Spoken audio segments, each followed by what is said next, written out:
ధ్యానించుకుందాం. ఆయన సంచరించుచూ ఉండగా యెరికో పట్టణములో ప్రవేశించి దాని గుండా పోవుచుండెను.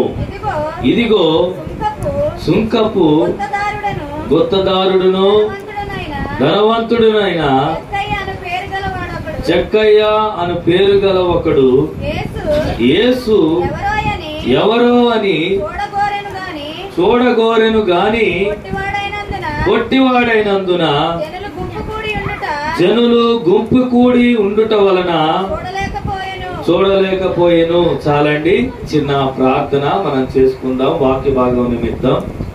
పరిశుద్ధుడా, ప్రేమ కలిగిన తండ్రి, సర్వోన్నతుడా యేసయ్య, దయగలిగిన నాయన, కృప కలిగిన తండ్రి, అయా ఇదిగో ప్రభువా, ఈ దినమందు మేమందరము కూడా ధ్యానించుకోవడానికి మీరు మాకు ఇచ్చినటువంటి యొక్క విలువైనటువంటి వాక్య భాగాన్ని బట్టి మీకే వేలాది వందనాలు, స్తుతులు, స్తోత్రాలు ప్రభువా. అయా ఈ యొక్క వాక్య భాగాన్ని ధ్యానించుకొని చూడగా మీరే ప్రభువా నాతో, మాతో, మా అందరితో మీరు మాట్లాడమని ఈ యొక్క వాక్య భాగం ద్వారా ప్రభువా మీరే మా జీవితాలలో కొన్ని విలువైనటువంటి సత్యాలను మీరు తెలుసుకోవడానికి మీరు కృప చూపించమని యేసయ్య పరిశుద్ధమైన నామంలో అడిగి వేడుకుంటున్నాం తండ్రి. ఆమేన్, ఆమేన్, ఆమేన్. ప్రియమైన దేవుని బిడ్డలారా, ఇక్కడ రాయబడినటువంటి మాట ఏంటయ్యా అంటే లూకా సువార్త 19వ అధ్యాయము 1వ వచనంలో రాయబడినటువంటి మాట, ఆయన సంచరించుచు యెరికో పట్టణంలో ప్రవేశించి దాని గుండా పోచుండెను. ప్రియమైన దేవుని బిడ్డలారా, ఆయన సంచరించుచు యెరికో పట్టణంలో ప్రవేశించి దాని గుండా పోచుండెను. ఆయన అంటే ఎవరండి? యేసుక్రీస్తు ప్రభువారు. ఎవరండి? అందరూ చెప్పాలి, ఎవరండి? యేసుక్రీస్తు ప్రభువారు. యేసుక్రీస్తు ప్రభువారు ఆయన బ్రతికినటువంటి 33.5 సంవత్సరాల్లో, ఆయన బ్రతికినటువంటి 33.5 సంవత్సరాల్లో ఆయన కొంతకాలం బాల్యానికి వెళ్ళిపోయింది. కొంతకాలం యవనస్తుడిగా ఉన్నప్పుడు తండ్రికి సహాయం చేయడానికి, ఈ యొక్క బైబిల్ గ్రంథాన్ని, ధర్మశాస్త్రాన్ని నేర్చుకోవడానికి కొంతకాలం అయిపోయింది. కొంతకాలం దేవుడి యొక్క వాక్యాన్ని ప్రకటించటం కోసం, కొంతకాలం దేవుడి యొక్క వాక్యాన్ని ప్రకటించటం కోసం సిద్ధపాటు కలిగి జీవించడానికి, సువార్త ప్రకటించడానికి కొన్ని సంవత్సరాలు అయిపోయింది. కరెక్ట్ గా ఆయన 30వ సంవత్సరం నుండి ఆయన సువార్త పరిచర్య చేయటం మొదలు పెట్టాడు. ఆయన ఎలాగా సువార్త పరిచర్య చేశాడయ్యా అంటే, పగలు ఒక చోట ఉంటే మధ్యాహ్నం ఒక చోట ఉండేవాడు, మధ్యాహ్నం ఒక చోట ఉంటే రాత్రికి ఒక చోట ఉండేవాడు, రాత్రికి ఒక చోట ఉంటే ఇక ఆయన పడుకునే ముందు ప్రార్థన చేసుకోవటానికి ఏకాంతంగా మరొక చోట ఉండేవాడు. అంటే ఆయన గడిపినటువంటి దినాలన్నిటిలో కూడా దేవుని గురించి చెప్పటమే ఆయన యొక్క పనిగా ఆయన జీవించాడు. ఉదయం ఒక చోట వాక్యం చెప్పేవాడు, మధ్యాహ్నం ఒక చోట వాక్యం చెప్పేవాడు, సాయంత్రం ఒక చోట వాక్యం చెప్పేవాడు, రాత్రికి ఇంత వాక్యం చెప్పాను కదా వెళ్ళి కాసేపు పడుకుందామని ఆయనకి లేదండి. ఆ యొక్క వాక్యం అయిపోయిన తర్వాత కొద్ది నిమిషాలు అరణ్యంలోకి వెళ్ళి ఒంటరిగా ఏకాంతంగా ప్రార్థన చేసుకునేవాడు.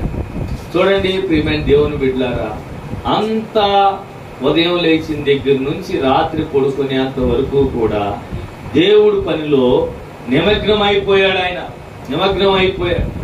మనం ఏం చేస్తామో తెలుసండి, మన పనులన్నీ అయిపోయిన తర్వాత ఆఖరిగా ఏమన్నా మిగిలితే అప్పుడు దేవుడికి ఇస్తాం. అవును కదండి? ఒక రోజు ఏదన్నా, సపోజు ఏదన్నా ఒక రోజు ఉందనుకోండి, ఇదిగో పలానా వాళ్ళ ఇంటికి వెళ్ళి రావాలి, అదిగో అక్కడ చీరలు అమ్మే వాళ్ళు వస్తారు, లేకపోతే అల్యూమినియం సామాన్లు అమ్మే వాళ్ళు వస్తారు, వాళ్ళ దగ్గరికి వెళ్ళి రావాలి, కొట్టుకి వెళ్ళి రావాలి, అటు వెళ్ళి వచ్చి ఇటు వెళ్ళి వచ్చి సాయంత్రం యోహాన్ రాజు గారు మైక్లో పెట్టి పిలుస్తారు మన అందరినీ, ఆ టయానికి అక్కడికి రావాలి అని. అదంతా అయిపోయిన తర్వాత, పాటలు కూడా అయిపోయిన తర్వాత, అందరూ వచ్చారో లేదో కూడా చూసుకొని అప్పుడు మనం బయలుదేరతాం. అవును కదండి? మన జీవితంలో దేవుడికి ఇచ్చేటువంటి సమయమేమో చాలా తక్కువ, కానీ దేవుడు ఏం చేస్తాడో తెలుసండి, దేవుడు మనకిచ్చేటువంటి టైం ఎక్కువ, మనం దేవుడికి ఇచ్చేటువంటి సమయం చాలా తక్కువ. నీకు ఆయుష్ ఇచ్చింది ఎవరమ్మా? అందరూ చెప్పాలి. అందరూ ఇంకా కొంతమంది ఇక్కడ లేరు, ఎక్కడికి వెళ్ళారో మరి. మనకు ఆయుష్ ఇచ్చింది ఎవరు? ఆరోగ్యం ఇచ్చింది ఎవరు? ఆహారం ఇచ్చింది ఎవరు? గృహాలు ఇచ్చింది ఎవరు? ఇదిగో నీ పన్ను చేసుకునేటువంటి శక్తిని, బలాన్ని, ఓపికనిచ్చింది ఎవరు? యేసయ్య. అన్ని ఇస్తే దేవుడికి మనం ఒక 2 గంటలు ఒకటాకి అబ్బో జిల్లా కలెక్టర్ కూడా టైం ఉండదేమో, కానీ మనకు మాత్రం అంత బిజీ మనం. కానీ యేసుక్రీస్తు ప్రభువారండి జనాలతో గడపటానికి, దేవుడి యొక్క వాక్యాన్ని పంచుకోవటానికి, దేవుడి యొక్క సన్నిధిలో గడపటానికి ఎంతగానో సమయాన్ని కేటాయించేవాడు. ఒకరిద్దరు కూర్చుంటే వెళ్ళి దేవుడి గురించి చెప్పొద్దాం. ఎవరన్నా అక్కడ తెలియనోళ్ళు, దేవుడి గురించి తెలియనోళ్ళు ఉంటే దేవుడి గురించి చెప్పొద్దాం అనేటువంటి ఆలోచన కలిగిన మనం ఎలా ఉంటామంటే, మనం ఈ పక్కన కూర్చుంటే ఆ పక్క అమ్మ గురించి, ఆ పక్కన గురించి కూర్చుంటే ఈ పక్క అమ్మ గురించి చెప్పుకోవటమే అయిపోతుంది. మన జీవితం అంతా వాళ్ళ కోసం వీళ్ళ కోసం చెప్పుకోవటమే అయిపోతుందండి. సగం జీవితం అంతా అయిపోయింది. నీ జీవితం, నీ పనులు చేసుకో. దేవుడేమి పనులు చేసుకోవద్దనలా, డ్యూటీలకు వెళ్ళొద్దనలా, వ్యాపారాలు చేసుకోవద్దనలా. అవి చేసుకున్న తర్వాత ఖచ్చితంగా నువ్వు నన్ను జ్ఞాపకం చేసుకో. నువ్వు పడక మీదకి వెళ్ళే లోపు, భోజనం చేసిన తర్వాత, భోజనం చేయక ముందో ఒక్క 10 నిమిషాలు దేవుణ్ణి మనం స్తుతించాలంట. అయ్యా ఈ రోజు నేను పని చేసుకొని క్షేమంగా రోడ్డు మీదకి వెళ్ళి ప్రయాణం చేసి మళ్ళీ క్షేమంగా ఇంటికి వచ్చాను, దయతో నన్ను జ్ఞాపకం చేసుకో. ఇదిగో ఈ ఆయుష్నిచ్చావు నీకు స్తోత్రాలు, ఈ ఆహారం ఇచ్చావు నీకు స్తోత్రాలు. ఇదిగో ఈ వస్త్రాలు కూడా లేనటువంటి వాళ్ళు ఇంకా చాలా మంది ఉన్నారు. వాళ్ళలాగా నన్ను ఉంచకుండా, ఇదిగో ఏదో ఉన్న దాంట్లో నాకు అన్ని కూడా, వస్తువులన్నీ కూడా కల్పించావయ్యా, నీకు స్తోత్రాలని ప్రతిరోజు కూడా మనం దేవుణ్ణి జ్ఞాపకం చేసుకోవాలి. ఇప్పుడు మనం ఆరాధన చేసుకున్నాం కదండి, ఏమని పాడుకున్నాం? మనం కూర్చోవటం దేవుడికి తెలుసు అంట, నుంచోవటం దేవుడికి తెలుసు అంట, నువ్వు పడుకోవటం దేవుడికి తెలుసు, నువ్వు తలదూకోవటం దేవుడికి తెలుసు, నువ్వు పౌడర్ రాసుకోవటం కూడా దేవుడికి తెలుసు. ఇంకేం తెలియదు దేవుడికి. మనమే రాస్తాం దేవుడి దగ్గర, అవునా కాదండి? మనమే రాస్తాం. ఏంటమ్మా ప్రార్థనకు రాలేదంటే, అయ్యా పని పడింది అయ్యా. ప్రార్థన అప్పుడే మీకు పనులు గుర్తొస్తాయి. ప్రియమైన దేవుని బిడ్డలారా, యేసుక్రీస్తు ప్రభువారంట ఆయన జీవించింది కొద్ది కాలమే, 33.5 సంవత్సరాలు. 33.5 సంవత్సరాలు ఆయన జీవించింది.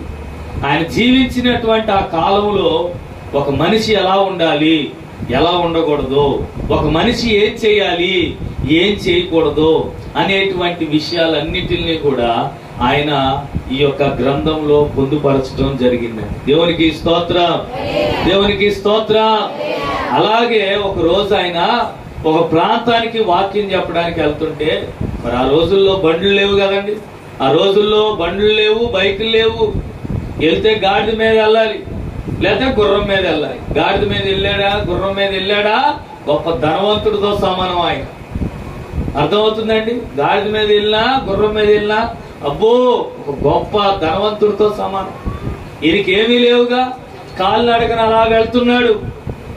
కాలినడకన అలా వెళ్తుంటే ఆయన ఎరుకో అనేటువంటి ఒక పట్టణం మీద నుంచి ఆయన వెళ్లాల్సి వచ్చింది. ఉదాహరణకి ఆయన నడుచుకుంటా వస్తున్నాడండి, మేర్జాపురం మీద నుంచి, హనుమాన్ జంక్షన్ మీద నుంచి అటే ఏదో ఊరు వెళ్ళాలి. మధ్యలో ఒక పట్టణం ఉంది, ఎరుకో అనేటువంటి పట్టణం. పట్టణం అంటే చాలా రద్దీగా ఉండే ఏరియా. అలాంటి గ్రామం మీద నుంచి ఆయన వెళ్ళాలి. అలాంటి గ్రామం మీద నుంచి ఆయన వెళ్తా ఉంటుంటే, ప్రియమైన దేవుని బిడ్డలారా, ఆ ఎరుకో పట్టణం నుంచి వెళ్తుంటే అక్కడ ఒక ఆయన అంట యేసుక్రీస్తు ప్రభువారిని చూద్దామనేటువంటి ఆశ కలిగి ఉన్నాడంట. దేవునికి స్తోత్రం. జక్కయ్య అనేటువంటి ఒక ఆయనకి ఏమని ఆశ కలిగిందండి? అసలు ఈ యేసుక్రీస్తు ప్రభు ఎవరా అని చూద్దామనేటువంటి ఆశ కలిగింది. ఎవరైనా యేసుక్రీస్తు ప్రభు అంటే ఎవరైనా ఆయన ప్రార్థన చేస్తుంటే ఎందుకు కుంటివారు స్వస్థపరచబడుతున్నారు? ఆయన ప్రార్థన చేస్తుంటే కళ్ళు లేని వారు కళ్ళెలా కలుగుతున్నాయి, గుడ్డివాడు చూడగలుగుతున్నాడు, కుంటివాడు నడవగలుగుతున్నాడు, వ్యాధులు పోతున్నాయి, కష్టాలు తీరిపోతున్నాయి, ఆఖరికి చనిపోయినోడు సైతం కూడా లేచి నిలబడుతున్నాడు. అసలు ఎవరండి ఈయనలో ఏం దాగుంది? ఒక మనిషిలో ఎంత దైవత్వం లేకపోతే ఇలాంటి కార్యాలు జరుగుతాయి? ఆలోచించారండి? అలాంటి కార్యాలు జరగాలంటేనండి, ఉదాహరణకి ఎవరైనా ఒక ఆమె వచ్చింది, దెయ్యం పట్టినామా ఒక ఆమె వచ్చింది అనుకోండి. దెయ్యం పట్టినామా ఒక ఆమె వచ్చింది. సేవకులుగా మేము అందరం ఉన్నాం, ప్రార్థన చేస్తున్నాం. అయ్యా ఈ చీకటి పోవాలయ్యా, ఏసయ్యా నువ్వే ఆ బిడ్డని కరుణించి ఆ దురాత్మను పారదోలు అని చెప్పి కింద మీద ఒక అరగంట పడి అటు చేసి ఇటు చేసి ఆరాధన చేసి ప్రార్థన చేసి తల మీద నూనె చేసి ఎట్టగొట్ట పోగొట్టామనుకోండి, ఇక ఆ అయ్యగారికి ఎంత పేరు వచ్చిందండి? వా చీకటే ఈ అయ్యగారిని చూసి పారిపోయిందా? ఈ అయ్యగారు ప్రార్థన చేస్తే స్వస్థతలు కలుగుతున్నాయా? ఈ అయ్యగారు ప్రార్థన చేస్తుంటే ఇంట్లో ఏది కొదువుకుందా తీరుతుందా? ఎంత గొప్ప దైవజనుడండి. ఈ రోజైనా ఫోన్లు ఉన్నాయి, మనం ఫోన్ చేసి వాళ్ళకి వీళ్ళకే చెప్తా. ఆ రోజుల్లో ఫోన్లు కూడా లేవండి. ఆ రోజుల్లో ఫోన్లు లేవు, ప్రచారం చేయడానికి మైకులు లేవు, ఏమీ లేవు. కానీ ఆయన గురించి ఆ నోట మొత్తం ఆ యెరూషలేము అంతా కూడా తెలిసిపోయింది. ఆ జిల్లా, ఆ రాష్ట్రం అంతా కూడా ఆ యేసుక్రీస్తు ప్రభు గురించి తెలిసిపోయింది. ఆయన చనిపోయిన వాళ్ళని సైతం కూడా ఆయన లేపుతున్నాడంట. ఆయన పేరు పలుకుతుంటే దెయ్యాలు కూడా గడగడ వణికిపోతున్నాయంట.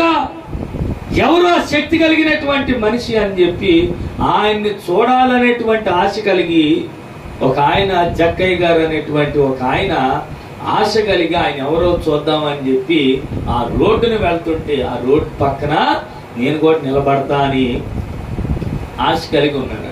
ఆయన ఎవరో తెలుసండి? బైబిల్ గ్రంథం ఏం చెప్తుందయ్యా అంటే, ధనవంతుడైనటువంటి జక్కయ్య. ఎవరండి? ధనవంతుడైనటువంటి జక్కయ్య. ఆయన ధనవంతుడంట. ధనానికి ఏం లోటు లేదు, ఆయనకి. పైగా ఆయన చేసే ఉద్యోగం ఏంటో తెలుసండి? సుంకపు గుత్తదారుడు. ఎవరండి? సుంకపు గుత్తదారుడు అంటే పన్నులు వసూలు చేసేటువంటి వ్యక్తి, ట్యాక్స్ కలెక్టర్. ఎవరండి? Tax collector. పన్నులు, ఇంటి పన్నులు, ఆ తర్వాత కుళాయి పన్నులు, ఈ పనులన్నీ ఉంటాయి కదండి. ఈ పన్నులన్నీ కూడా కట్టించుకొని వాళ్ళ దగ్గర డబ్బులు వసూలు చేయటం ఆయన పని. అర్థమవుతుందండి? అలాంటి పని చేసేవాడు. డబ్బుకు డబ్బు ఉంది, ఉద్యోగానికి ఉద్యోగం ఉంది. అయినా సరే ఆయనకి ఏం కలిగిందండి? యేసుక్రీస్తు ప్రభువారు ఎవరా అని చూద్దామనేటువంటి ఆశ కలిగింది. ఎలాగైనా ఆయన ఎవరో నేను చూడాలి, ఎలాగైనా ఆయన ఎలా ఉంటాడో నేను చూడాలి. నిజంగా ఒక దేవుడి యొక్క ఆత్మ ఒక మనిషిలో ఉంటే ఎలా కనబడతాడో నేను చూడాలి అనేటువంటి ఆశ ఆయనకు కలిగింది. వెంటనే ఏం చేశాడో తెలుసా? ఆ రోజు ఉద్యోగానికి సెలవు పెట్టేశాడు. అయ్యగారు నేను ఈరోజు రావట్లేదండి, ఈరోజు నేను సెలవా. ఎందుకయ్యా సెలవా? ఈరోజు యేసుక్రీస్తు ప్రభువారు మా యొక్క మెయిన్ రోడ్ ఎమ్మట వెళ్తున్నాడంట. అసలు ఆయన ఎవరో చూడాలి నేను. ఆయన చూస్తేనే కానీ నాకు నిద్ర పట్టేలా ఉన్నాడు. ఉద్యోగం చేసుకుంటుంటే ఎవరొకరు ఏదో పక్క నుంచి వచ్చి ఆయన గురించి ఏదో ఒక మాట చెప్తానే ఉన్నారు. ఇదిగో పలానా చోట అంట ఏదో దెయ్యం పట్టిందని ఆయన దగ్గరికి వెళ్తే ఒక్క గద్దింపుతో దెయ్యాన్ని వెళ్ళగొట్టాడంట. మరో చోట అంట ఒక యవనస్తుడు చనిపోతే ఆ యవనస్తుడిని లేపాడంట. చనిపోయిన కూడా లేపుతారా? అంత శక్తి ఉందా? అంత బలం ఉందా? వ్యాధులు స్వస్థపరుస్తున్నాడా, బాధలు స్వస్థపరుస్తున్నాడు. ఇక ఇవన్నీ కాదు, నేనే వెళ్ళి ఆయన్ని స్వయంగా చూడాలి, స్వయంగా చూడాలనేటువంటి ఆశ ఆయనలో కలిగిందండి. దేవునికి స్తోత్రం, దేవునికి స్తోత్రం. ప్రియమైన దేవుని బిడ్డలారా, ఆయనలో ఆశ కలిగింది. వెంటనే ఏం చేశాడో తెలుసండి, ఆ ఉద్యోగాన్ని కూడా ఆ రోజు సెలవు పెట్టాడు. సెలవు పెట్టిన తర్వాత ఆయన ఏ మార్గంలో వస్తాడో తెలుసుకొని ఆ మార్గంలో వెయిట్ చేస్తున్నాడంట. ఆ మార్గంలో వెయిట్ చేస్తున్నాడు. ఈయన ఎవరో తెలుసండి, ఈ జక్కయ్య గారు చూడటానికి ఎలా ఉంటాడో తెలుసండి, పొట్టివాడంట. ఎలాంటి వాడండి? పొట్టివాడు. అసలే కొరసు మనిషి. ఆ యొక్క జనాభాలో గనక కొరసు మనిషి పడ్డాడే అనుకోండి, పుచ్చకాయ దొక్కినట్టు దొక్కుతారు. ఎలా దొక్కుతారండి? గట్టిగా చెప్పాలి. పుచ్చకాయ దొక్కినట్టు దొక్కేస్తారు, లేకపోతే నిమ్మకాయ దొక్కినట్టు దొక్కేస్తారు. అవునా కాదా? మొన్నెక్కడో తమిళనాడులో అంట ఏదో రాజకీయ సభ జరుగుతుంది. చాలా మంది వచ్చారంట ఆ సభకి. చాలా మంది వస్తే మరి ఏం జరిగిందో ఏమో గాని తొక్కిసలాట మొదలైందంట. తొక్కిసలాట మొదలైతే 31 మంది ఏమైపోయారో తెలుసండి, ఆ తొక్కిసలాటలో చనిపోయారు. 30 లక్షల మంది చనిపోయారు. ప్రియమైన దేవుని బిడ్డలారా, ఈయన కూడా యేసుక్రీస్తు ప్రభువారిని చూద్దామని వెళ్తే అంత దూరంలో ఒక గుంపు కనబడుతుంది. అంత దూరంలో గుంపు కనబడుతుంటే ఆ గుంపులో ఎవరెవరున్నారో తెలుసా? ఎవరికి స్వస్థత కావాలో వాళ్ళందరూ కూడా ఆయన చుట్టూయే ఉన్నారు. ఎవరికి మేలు జరగాలో అందరూ కూడా ఆయన పక్కమ్మటే ఉన్నారు. అయ్యా ఒక్కసారి మా ఇంటికి రా అయ్యా, ఒక్కసారి వచ్చి భోజనం చేసి వెళ్ళయ్యా, ఇదిగో నువ్వు నన్ను పట్టుకొని ప్రార్థన చేస్తావా, నాలో ఉన్న రోగం వెళ్ళిపోయింది అని అనేక మంది కూడా ఆయన చుట్టూ వచ్చేసారంట. అనేక మంది ఆయన చుట్టూ వచ్చేస్తే ఏమైందో తెలుసండి, ఆయన పక్కనే ఉన్న 12 మంది శిష్యులు కూడా ఆయన చుట్టూ కూడా ఎలా ఉన్నారో తెలుసండి, ఒక కంచెలాగా నిలబడ్డారంట. దేవునికి స్తోత్రం, అందరూ చెప్పాలి. దేవునికి స్తోత్రం. ఆ చుట్టూ ఉన్న వాళ్ళు, ఆ 12 మంది శిష్యులు కూడా ఆ యేసుక్రీస్తు ప్రభువారికి ఒక కంచెలాగా నిలబడ్డారంట. ఎవరు ఆయన మీద పడిపోకుండా, ఎవరిని ఆయన తోసేయకుండా, అందరితో మాట్లాడడానికి వీలు కల్పించేలాగా ఆ 12 మంది శిష్యులు కూడా ఏం చేస్తున్నారో తెలుసండి, ఆయన్ని కాపాడుతూ వస్తున్నాడు. ఈయన చూశాడు దూరం నుంచి, అమ్మో ఇంత గుంపులో గనక నేను వాళ్ళతో పాటు వెళ్తే నేను కింద పడ్డానంటే నిమ్మకాయ తొక్కినట్టు తొక్కేస్తారు నన్ను. నేను ఇక్కడ దాకా వచ్చా, తీరా చూస్తే ఆ డ్యూటీకి సెలవు కూడా పెట్టి వచ్చా. ఏదేమైనా ఆయన చూసి వెళ్లాల్సిందే. ఏమన్నాడండి? ఆయన చూసి వెళ్లాల్సిందే అనుకున్నాడు. ఆయనలో అంత ఆశ పుట్టింది. ప్రియమైన దేవుని బిడ్డలారా, యేసుక్రీస్తు ప్రభువారిని ఎలాగైనా చూసి వెళ్ళాలనుకున్నాడు.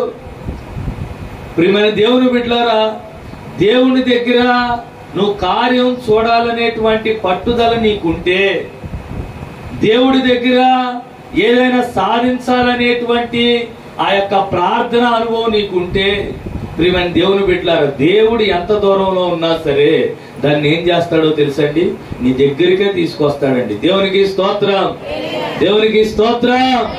ప్రియమైన దేవుని బిడ్డలారా, ఒక రోజు ఏం జరిగిందయ్యా అంటే, ఒక చిన్న ఉదాహరణ చెప్తున్నా. దేవుడి మీద ఆశ కలిగి ఉంటే దేవుడు ఎలాంటి కార్యాలు చేస్తాడని ఒక చిన్న ఉదాహరణ చెప్తున్నా. ఒక రోజు ఒక సేవకుడు వాక్యం చెప్పడానికి విశాఖ జిల్లాలోని బాగా అరణ్య ప్రదేశంలోనికి, బాగా ఎలాంటి వాళ్ళు అంటే బాగా గిరిజనులు అంటారు కదండి, అడవి మనుషులు అంటారు కదా, అలాంటి చోట వాక్యం చెప్పడానికి ఒక సేవకుడిని పిలిచాడంట. ఆ సేవకుడు రైల్వే స్టేషన్ దిగాడు. అక్కడ నుంచి ఆటో ద్వారానో బస్సు ద్వారానో పలానా చోటకి రావాలన్నాడు. పలానా చోటకి రావాలంటే ఈయన అక్కడ దాకా వెళ్ళాడు. ఈయన అనుకున్నాడు, ఎక్కడా సభాస్థలం ఎక్కడా, మీటింగ్ జరిగేది ఎక్కడా అని చెప్పి ఆయన ఎదురు చూస్తా ఉంటుంటే ఇంతలోకి ఈయన్ని పిలిచినటువంటి పాస్టర్ గారు ఫోన్ చేశారు. అయ్యా ఇదిగో నేను ఒక మనిషిని పంపిస్తున్నా, ఆ మనిషి యొక్క సైకిల్ తో పాటు మీరు ఆ ప్రార్థనా స్థలానికి మీరు వస్తారు, ఆయనతో పాటు మీరు వస్తే అన్నాడు. అదేంటయ్యా ఏదన్నా బండి పంపించపోయావా, తొందరగా వచ్చేవాడిని అని చెప్పి అన్నారంట.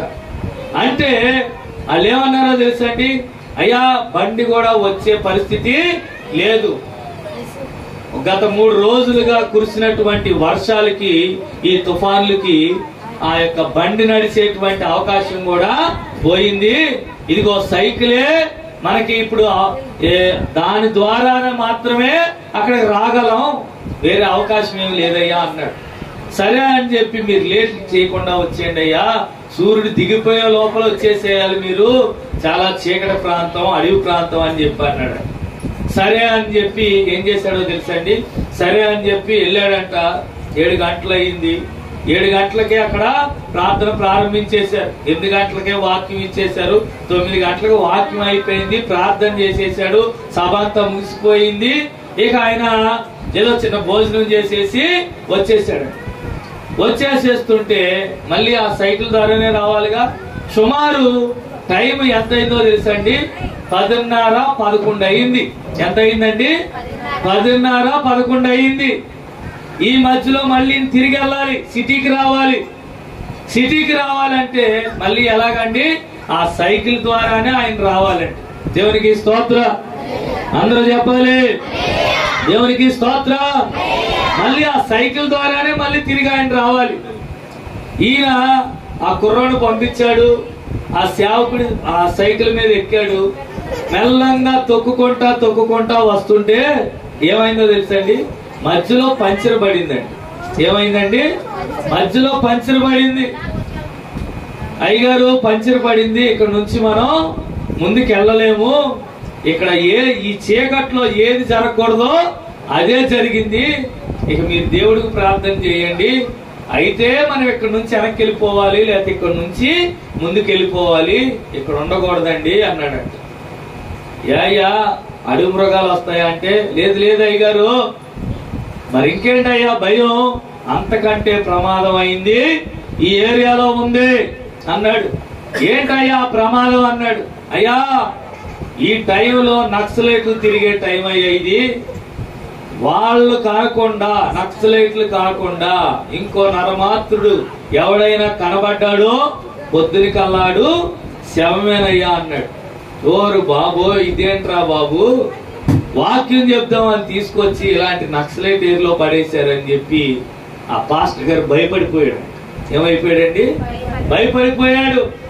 ఏంటయ్యా మరి ఇలా చేశారంటే, అయ్యా అంతా సవ్యంగానే జరిగిద్ది అనుకున్నావయ్యా, మాకేం తెలిసి ఇలా పంచిరి పడిపోద్దని, నీ ప్రాణాలు అయితే ఒకటే, మా ప్రాణాలు అవుతాయి అయితే ఒకటయ్యా, మేము మంచిగా నేను తీసుకెళ్లి ఎక్కడి నుంచి వచ్చావో అక్కడి నుంచి దిగబెట్టేద్దాం అనుకున్నాం, తీరా చూస్తే ఇలా జరిగింది. ఇక మీరు ప్రార్థన చేస్తేనే, దేవుడు ఏదైనా సహాయం అందిస్తేనే ఇక్కడ నుంచి మనం బయటపడగలం, లేదా ఆ నక్సలైట్ల చేతుల్లో ఇక రేపొద్దున కల్లా మనం శవమైపోవటమే అన్నాడు. ఇక ఏం చేస్తాడు పాస్టర్ గారు, ఇక అక్కడే ఒక రాయిలా కనబడితే ఆ రాయి మీద కూర్చొని ప్రార్థన చేస్తున్నాడు. అయ్యా ఇదిగో మరి ఇలాంటి పరిస్థితుల్లో ఉన్నావు, నాకు సహాయం దయచేయి, ఇదిగో మరి నువ్వు గనక నన్ను బతికిస్తే ఇంకో 10 మందికి నేను వాక్యం చెప్తానయ్యా, ఇంకో 10 మంది రక్షించబడతారు, లేదా ఎక్కడే నన్ను పూర్తి చేసేయాలనుకుంటున్నావా, నా జీవితకాలం ఇక్కడే పూర్తి చేసే, అది నీ చిత్తం, నువ్వేం చేస్తావో చెయ్యి, నా ప్రాణాన్ని మాత్రం నీ చేతిలో పెట్టేశా అని ఆఖరిగా ఆయన ఏం చేసుకున్నాడో తెలుసండి, ప్రార్థన చేసుకున్నాడు. ప్రార్థన చేసుకుంటే ఆయన ప్రార్థన చేసి కళ్ళు తెరిసే లోపలికి ఎక్కడో ఒక దీపం, ఒక ఇంట్లో ఒక దీపం పెట్టి మినుగురు పురుగులాగా కనబడుతుందంట. ఆయనతో పాటు వచ్చిన కుర్రోడితో అంటున్నాడు, అయ్యా అయ్యా అదిగో అక్కడ ఏదో ఇల్లు ఉన్నట్టుంది, అక్కడికి వెళ్ళి అడుగుదామా, ఏమన్నా సహాయం దొరికిద్దేమో అన్నాడు. అంటే ఈయన అన్నాడంట, సరేనయ్యా వెళ్దాం పదా అని చెప్పి మెల్లగా ఎట్టగొట్టగా అడవిలో నుంచి మెల్లగా దీపం ముట్టి ఎక్కడ కనబడుతుందో అక్కడికి వెళ్ళారంట. అక్కడికి వెళ్తే వాళ్ళు తలుపులు వేసుకున్నారు. ఆ దీపం కాంతి కనబడుతున్నప్పుడు అక్కడికి వెళ్ళారు, తలుపులు వేసుకున్నారు. ఈయన వెళ్ళి తలుపు కొడుతున్నాడంట. తలుపు కొడుతుంటే ఏమైందో తెలుసండి? వెంటనే ఏమైందంటే ఒక ఆయన తలుపు తీశాడు. గట్టిగా ఎవరు కావాలి నీకు అని చెప్పి గట్టిగా అరిచాడు. అయ్యా ఇదిగో ఇలా పంచర్ పడింది, మాకు వెళ్ళటానికి దారి లేదయ్యా, నువ్వు ఒప్పుకుంటే ఈ రాత్రికి ఇక్కడ పడుకొని వెళ్ళిపోతామయ్యా, 2 మనుషులు ఉన్నాం అన్నాడు. అంటే సరేనయ్యా అన్నాడు. సరే అంటే సరే ఎక్కడ పడుకుంటారు మీరు అన్నాడు. అయ్యా ఇదిగో నువ్వు ఇక్కడ అనుమతిస్తే వస్తారులో పడుకుంటావయ్యా అన్నాడు. సరే ఇక్కడ పడుకోండి అన్నాడంట. మళ్ళీ కాసేపు ఆగిన తర్వాత ఒక 5 నిమిషాల తర్వాత వచ్చి బయట ఏం పడుకుంటారులే గాని లోపలికి రండి అన్నాడంట. కసురుగా మాట్లాడుతున్నాడు. లోపలికి రండి అన్నాడంట. ఈ ఎందుకు వచ్చిన గొడవలేరా బాబు, ఎక్కడో చోట ప్లేస్ ఎత్తాలి, లోపలన్నా ఎక్కడో చోట పడుకుందామా అని చెప్పి ఏం చేశారో తెలిసారు, లోపలికి వెళ్ళి పడుకున్నారు. తెల్లారిన తర్వాత వెళ్తా అయ్యా చాలా వందనాలయ్యా, ఈ అడవిలో మాకు ఈ రాత్రి మాకు చోటు ఇచ్చారు, వందనాలయ్యా అన్నాడు. నీ వందనాలు నీ దగ్గరే పెట్టుకోలే అన్నాడంట. ఇదేంటి ఇది మనిషి ఎంత కసురుగా మాట్లాడుతున్నాడు అన్నాడు. అంటుంటే ఈలోపు ఏమైందో తెలుసండి? ఏమైందయ్యా అంటే ఆయన ఆ కసురుగా మాట్లాడే వ్యక్తి అన్నాడంట, ఇదిగో నా ఇంట్లో ఉన్నట్టు ఎవరికి 3వ కంటికి నువ్వు చెప్పమాక అన్నాడంట. అదేంటండి నా ఇంట్లో ఉండొద్దని నువ్వు ఎంత సహాయం చేశారు, ఈ సహాయం చెప్పుకోపోతే అలాగ అన్నాడంట. వద్దు నువ్వు చెప్పమాక అన్నాడంట. అదేంటండి మీరు చేసింది మంచి సహాయమేగా, చెప్తే ఏమైంది అన్నాడు. అయినా సరే నువ్వు చెప్పొద్దు అన్నాడు. అంటే ఆయన ఏమన్నాడో తెలుసండి?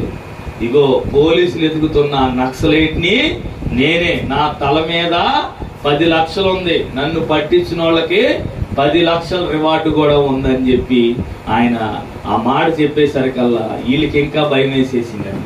దేవునికి స్తోత్రం, దేవునికి స్తోత్రం. కాబట్టి ప్రియమైన దేవుని బిడ్డలారా, దేవుడు ఎలాంటి పరిస్థితుల్లో నుంచైనా నిన్ను కాపాడుతాడు, ఎలాంటి ఇబ్బందుల్లో నుంచైనా నిన్ను కాపాడుతాడు. నీ దగ్గర ప్రార్థనా జీవితం ఉంటే, ఆయన మీద ఆధారపడి నువ్వు బ్రతికితే, ఆయన్ని ఆధారం చేసుకొని నువ్వు జీవిస్తే దేవుడు తప్పకుండా నీ పక్షాన కార్యం చేస్తాడు. దేవుడి యొక్క కొద్ది మాటలు దీవించి ఆశీర్వదించును గాక. అందరూ కూడా గట్టిగా చెప్తాం ఆమేన్, ఆమేన్, ఆమేన్. చక్కటి మాటలు చెప్పిన మనోజయ్ గారి ప్రత్యేకంగా వందనాలు తెలియపరుస్తున్నాను. సహోదరులారా,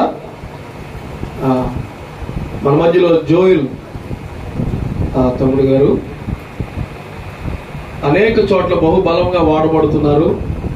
ఎవాంజలిస్ట్ సహోదరులారా, అనేక స్వస్థతలు ఆయన గారి ద్వారా జరిగినాయి. క్యాన్సర్ గడ్డలు కూడా కరిగిపోయింది. దేవుని స్తోత్రం చెప్పండి. యవన కాలంలో బహుబలముగా వాడబడుతూ ఉన్నారు కనుక దైవ సేవకులు మన మధ్యలో ఉంటే ఎంతో ఆశీర్వాదకరం. పగల కాల సమయంలో వైజాగ్ లో ఉన్నారండి. నాకు భయం వేసింది. అన్నా వైజాగ్ లో ఉన్నారన్నా, 10కి ఫోన్ చేస్తే వైజాగ్ లో ఉన్నారన్నా అన్నారు.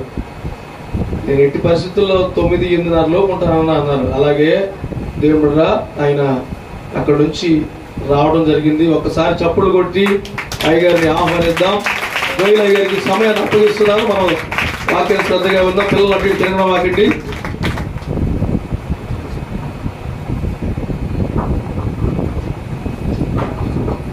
దేవునికి స్తోత్రం. హల్లెలూయా, హల్లెలూయా. సంతోష్. ఒకసారి లేచి నిలబడతారు. ఒకసారి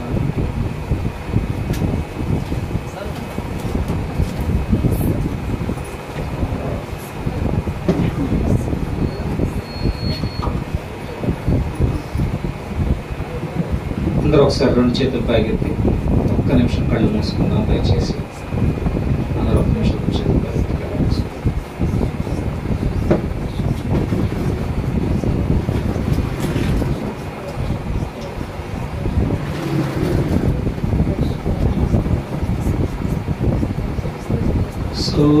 సోలిపోవలదు అనాస సోలిపోవలదు సోలిపోవలదు అనాస సోలిపోవలదు నిన్ను గని పిలచిన దేవుడు విడచిపోతాడా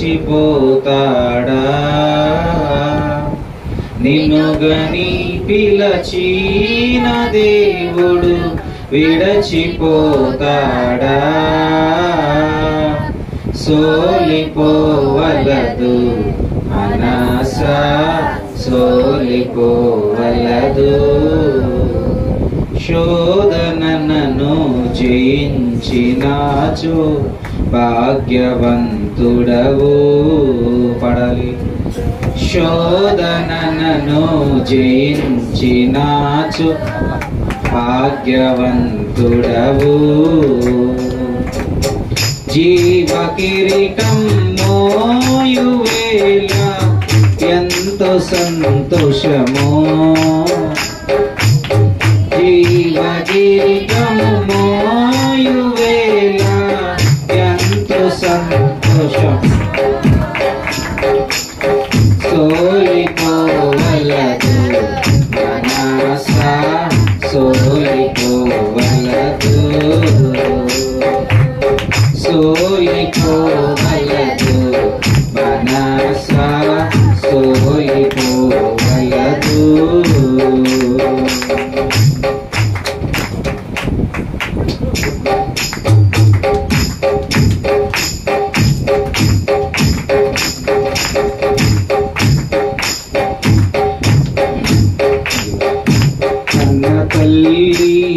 చేర్చునట్టు నన్ను చేర్చున ప్రియుడు కన్న తల్లి చేర్చునట్టు నన్ను చేర్చున ప్రియుడు విడువడు ఎప్పుడు విడనాడడు ఎన్నడు పడాలి విడువడు విడనాడడు ఎన్నడు కన్న తండ్రిని చేర్చునట్టు నన్ను చేర్చున ప్రియుడు కన్న తండ్రిని చేర్చునట్టు నన్ను చేర్చున ప్రియుడు నా కొరకై మరణించే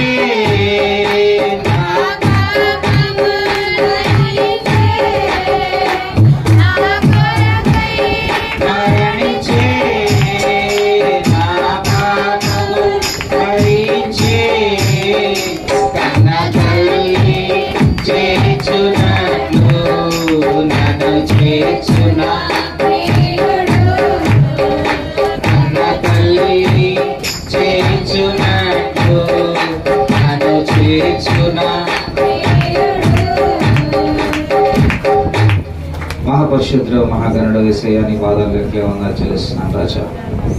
ఈ యొక్క రాత్రికాల సమయంలో తండ్రి బిడ్డలతో మీరు మాట్లాడారు. ఉపవాస కోరిక ప్రాంతంలో తండ్రి బిడ్డలకి ప్రభా యొక్క తండ్రి ప్రతిదినము ప్రతి మరి యొక్క నూతనమైన వర్తమానం అందిస్తూ ఆత్మీయ ఆహారం ఇస్తూ బిడ్డల్ని ప్రభా తండ్రి పోషించిన బట్టి నీకు తండ్రి మరి రాజు మాస్టర్ గారిని బట్టి ఈ యొక్క మార్కపురం బట్టి నీకు వందనాలు, మీర్జాపురం బట్టి నీకు వందనాలు. నజరేయుడైన యేసు నామములో తండ్రి తండ్రి వాక్యం అందిస్తున్న బిడ్డలతో ఈ సంఘంతో మీరు మాట్లాడడం యేసు నామములో అడిగి వచ్చున్నాం తండ్రి. హల్లెలూయా.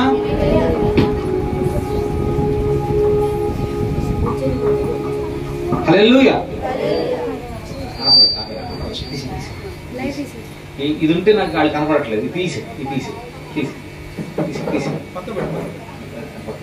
ఇది ఉంటే నాకు ఇది మీరు కనపడట్లేదు, అందుకనే నాకు చాలా డిస్టర్బెన్స్ ఉందండి. ఇది ఉండడం వల్ల కొంచెం చెల్లిని తీసేయమనండి ప్లీజ్. తీసేస్తున్నాను. Okay right. ఇప్పుడు మీరు అందరూ నాకు కనబడుతున్నారు. హల్లెలూయా. హల్లెలూయా.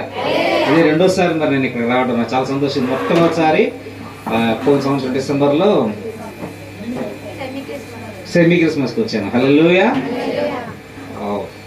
చాలా. ఇది ఎన్నో రోజుల కోసం ప్రార్థన కూడికండి? 20 రోజు 20 రోజు. రేపుతో క్లోజా? మార్నింగ్ ఒక మెసేజ్, ఈవినింగ్ మెసేజ్, ఈవినింగ్ ఒక పూట మాత్రం మెసేజా? పొద్దున ఒక ప్రార్థన జరుగుద్దా, సాయంత్రం ప్రార్థన జరుగుద్దా? 2 రోజులు అంటే 2 పూటలు జరుగుద్దా ప్రార్థన? చెప్పండి అమ్మా. డైలీ ఇలా ఒక్కరు చెప్పండి, నాకు అందరు చెప్తే నాకు వినపడట్లా. ప్రతిరోజు రాత్రి ఒక ప్రసంగం జరుగుద్ది, అంతేనా? మార్నింగ్ ప్రార్థన జరుగుద్ది, విజ్ఞాపన, అంతేనా? ప్రతిరోజు వాక్యం వచ్చి వాక్యం విని వెళ్ళటం. ఇక్కడ నేనేమంటున్నానంటే నా మాట క్యాచ్ చేయండి. ఇక్కడ నిలబడి ఎవరైనా ఏదో ఒకటి చెప్పేచ్చు ప్రసంగం, అర్థమవుతుందా? ఇక్కడ నిలబడి ఏదో ఒకటి చెప్పేచ్చు ప్రసంగం. కానీ కూర్చొని వింటాం చూసారా? 21 డేస్ 21 దినాలు ఫాస్టింగ్ అంటే ఒక్కొక్క రోజు ఒక దైవజనుడు వచ్చారా, లేకపోతే అయ్యగారు రాజీవ్ పాస్టర్ గారు చెప్పేశారా? రోజుకి ఒకరు వచ్చాడు, అవునా? వాళ్ళ అనాయింటింగ్ అంతా మీ మీద కుమ్మరించారు, అవునా? చెప్తుంది అర్థమవుతుందా? నేను వచ్చాను, నేను విశాఖపట్నం వాడబడ్డాను, పొద్దున నేను ఎక్క చోట వాడబడ్డాను, ఇప్పుడు వచ్చాను. ఇప్పుడు నేనంతా నాకు కలిగిందంతా నేను మీకు ఇచ్చేసి వెళ్ళిపోతాను. ఇలా ప్రసంగం చేయడం గొప్ప కాదు, కూర్చొని వినటం గొప్ప.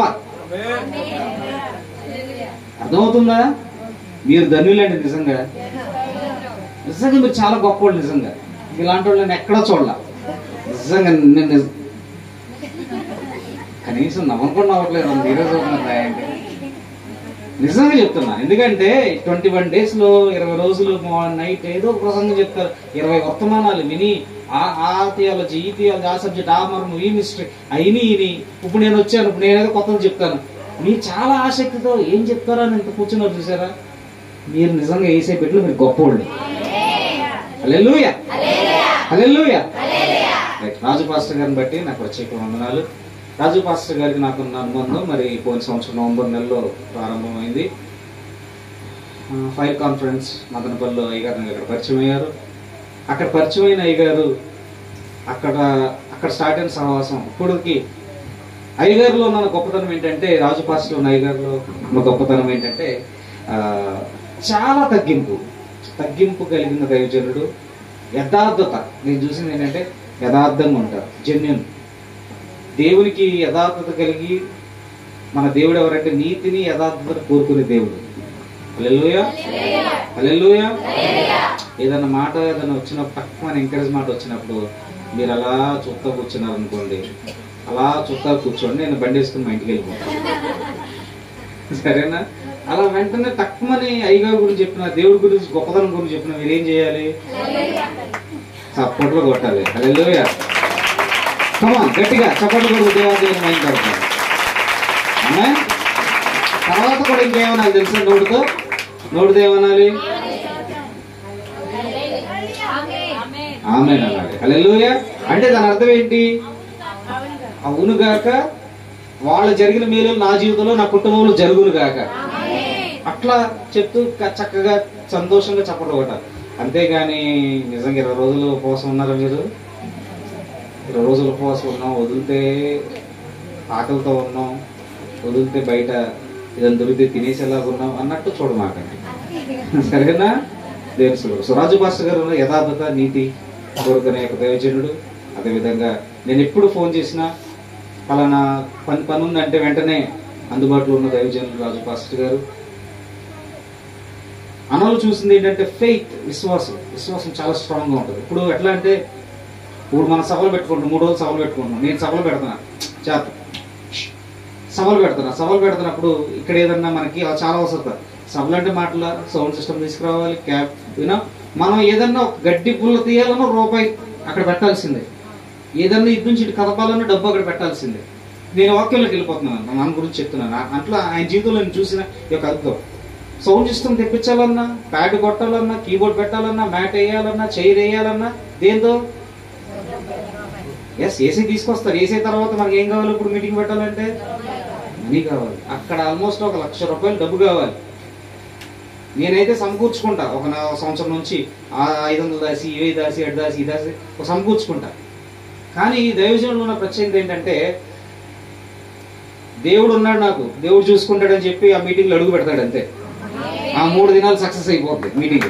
డబ్బులు ఎక్కడి నుంచి వస్తాయో తెలియదు. హల్లెలూయా. డబ్బులు ఎక్కడి నుంచి వస్తున్నాయో, ఎటు నుంచి వస్తాయో, ఆ సైడ్ వస్తాయా, ఈ రైట్ సైడ్ నుంచి వస్తాయా, తూర్పు దిక్కు నుండి వస్తాయా, ఉత్తర దిక్కు నుండి ఎక్కడ డబ్బులు వస్తాయో తెలియదు. మొత్తానికి డబ్బులు వచ్చేస్తాయి. కానీ స్టార్ట్ చేసే ముందు రూపాయి ఉండదు. మీటింగ్ స్టార్ట్ చేసే ముందు రూపాయి ఉండదు. మీటింగ్ అయిపోయిన తర్వాత అప్పు ఉండదు. హల్లెలూయా. ఈ దైవజనులో నేను చూశాను. దేవుని స్తోత్రం. హల్లెలూయా. మరి దేవుని యొక్క వాక్యంలోకి వెళ్దాం.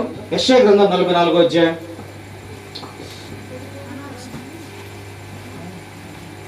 యెషయా గ్రంథం 44వ అధ్యాయం.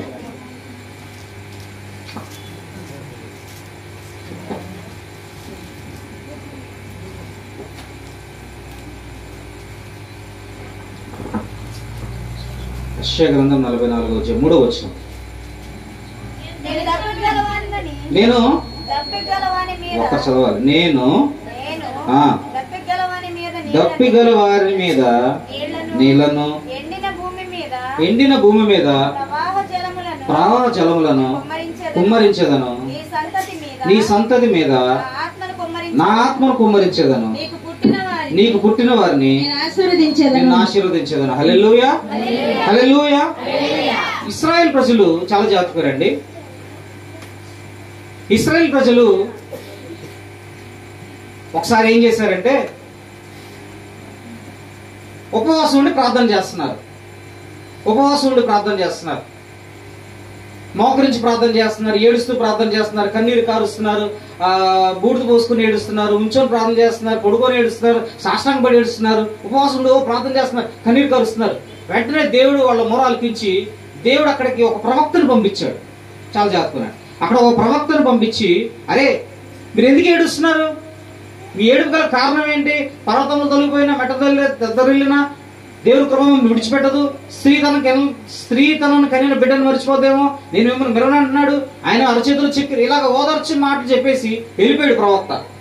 మళ్ళా ఏడుస్తున్నారు, కూర్చొని ఏడుస్తున్నారు, సాష్టాంగ పడి ఏడుస్తున్నారు, పడుకొని ఏడుస్తున్నారు, బూడిద పోసుకొని ఏడుస్తున్నారు, ఓ కన్నీరు కారుస్తున్నారు, రొమ్ములు కొట్టుకొని ఏడుస్తున్నారు. అయ్యా ఎట్లా, అయ్యా ఎట్లా ఎట్లా నో ఏడుస్తున్నారు. అర్థం కావట్లా. మరలా ప్రవక్త వచ్చాడు. ఒరేయ్ ఎందుకు ఏడుస్తున్నారా మీరు ఎందుకు కన్నీరు కారుస్తున్నారు? ఏంటి మీ సమస్య ఏంటి అంటే అప్పుడు ఇశ్రాయేలు ప్రజలు ఏమన్నారంటే, అయ్యా మేము కన్నీరు కార్చేది మా కోసం కాదయ్యా, మేము రోదన చేసేది, ఉపవాసం ఉండేది మా కోసం కాదయ్యా, మేము ఏడ్చేది, మేము బాధపడేది మా కోసం కాదయ్యా, మా బిడ్డల కోసం మేము కన్నీరు కారుస్తున్నాం. మా బిడ్డల కోసం మేము కన్నీరు కారుస్తున్నాం. నా బిడ్డలు ఏమైపోతారు? వాళ్ళ పరిస్థితి ఏంటి? మేము తినుకో పని చేసో ఉండో లేక పస్తుండో మేము ఎలాగోలా బతికాం. కానీ రాను దినాల్లో ఒక దుర్మార్గమైన ఒక క్రూయల్ డేస్ అనేవి రాబోతున్నాయి. క్రూయల్ డేస్ రాబోతున్నాయి. వాళ్ళు ఎలా బతుకుతారు? వాళ్ళకి ఆధారం ఏంటి? వాళ్ళకి పెళ్లి ఎలా అవుతుంది? వాళ్ళకి ఉద్యోగం వస్తుందా? వాళ్ళకి ఆహారం ఎలా దొరుకుద్ది? వాళ్ళకి ఇల్లు ఉంటుందా? వాళ్ళు ఎలా బతుకుతారు? వెంటనే యెషయా ప్రవక్త అక్కడ ఒక ప్రవక్త ఏమన్నాడంటే, నేను దప్పికొని వాళ్ళ మీద నీళ్లను, ఎండిన వాటి మీద ప్రవాహ జలములను నీ సంతతి మీద, నీ యొక్క సంతతి మీద దేవుని ఆత్మ కుమ్మరించబడును గాక. హల్లెలూయా. హల్లెలూయా. హల్లెలూయా. నేను ఇక్కడ ఈ మాట ఎందుకు చెప్తున్నానంటే, ఇక్కడ కూర్చున్న వాళ్ళందరూ కూడా ఇక్కడ ఉన్న 50% ఆఫ్ ద పీపుల్ ఇక్కడ ఉపవాసం ఉండి ప్రార్థన చేస్తున్నారు. మీకోసం మీరు ప్రార్థన చేయట్లా, మీకోసం మీరు మొరపెట్టట్లా, మీకోసం మీరు ఏడవట్లా. ఇక్కడ ఏం చెప్తున్నారంటే, మీ బిడ్డల కోసం మీరు మొరపెడుతున్నారు. ఇక్కడ మీ బిడ్డల పరిస్థితి యేసు రక్తమే జయం. యేసు రక్తమే జయం. యేసు రక్తమే జయం. ఇక్కడ కూర్చున్న వాళ్ళందరూ కూడా మీకోసం మీరు మొరపెట్టట్లా, మీకోసం మీరు కన్నీరు కార్చట్లా, మీకోసం అయ్యా ఆ పరిస్థితి కాదు. మీరు ఇక్కడ కూర్చున్న వాళ్ళందరూ కూడా మీ బిడ్డల కోసం మీరు మొరపెడుతున్నారు. నా బిడ్డలు ఎట్లా, నా బిడ్డలు చదువు ఎలాగా, నా బిడ్డలకు ఆధారం ఎలాగా, నా బిడ్డల భవిష్యత్తు ఏంటి, నా బిడ్డలు ఎలా ఎదుగుతారు, నా బిడ్డలు ఎలా పైకి వస్తారు? దేవుడు చెప్తున్నాడు, ఈ సంఘంలో ఉన్న బిడ్డల్ని నీ సంతతి మీద దేవుని ఆత్మ కుమ్మరించబడును గాక. హల్లెలూయా. హల్లెలూయా. హల్లెలూయా. నేను కారులో నుండి వస్తున్నప్పుడు ప్రార్థన చేశా. ఇక్కడ చాలా మంది తల్లిదండ్రులు ఎవరు ప్రార్థన చేస్తున్నారంటే, నేను పడిన కష్టం నా బిడ్డలు పడకూడదండి. నేను చెప్పానంటే అది అవును.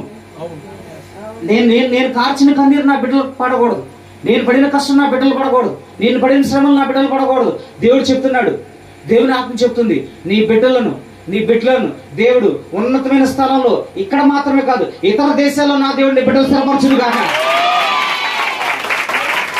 హల్లెలూయా, హల్లెలూయా. ఐగుప్తు దేశంలో ఒక నది ఉంది. ఐగుప్తు దేశంలో ఒక నది ఉంది. ఆ నది పేరు ఏంటంటే నైల్ నది. నైల్ నది పొంగినప్పుడు ఒక వాటర్ తాగేవాళ్ళకు చాలా చేదుగా ఉంటుంది. కానీ ఒక తుఫాను వచ్చినప్పుడు, ఒక కుంభమేళ వర్షం వచ్చినప్పుడు, ఒక భయంకరమైన వర్షం వచ్చినప్పుడు ఆ నది పొంగుద్ది. అప్పుడు ఐగుప్తులో ఉన్న ప్రజలు, కానాన్ ప్రజలు, ఇశ్రాయేల్ ప్రజలు ఏం చేస్తారంటే గబగబా వెళ్ళి ఆ నీళ్లను తోడుకొని వచ్చేస్తారు. ఎందుకు తాగుతారు? తాగగానే ఆ నీళ్లన్నీ మధురంగా ఉంటాయి. ఒక నీళ్లు నది పొంగిని అంటే రాళ్ళు బండరాళ్ళు కొట్టుకొని వచ్చేస్తాయి. ఒక నదికి అంత శక్తి ఉంది. ఒక నీళ్లు నది పొంగిందంటే డ్యామ్ పగిలిపోతుంది. ఒక్క నదికి అంత శక్తి ఉంది.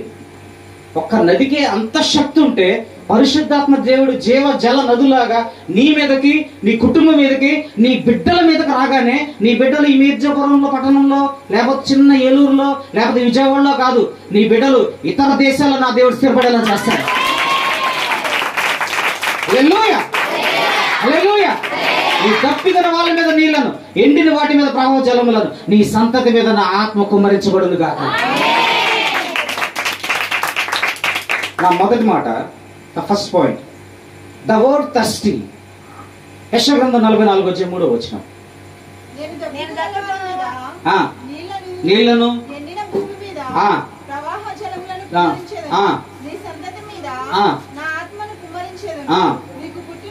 నీకు పుట్టిన వారిని నేను ఆశీర్వదించేదను.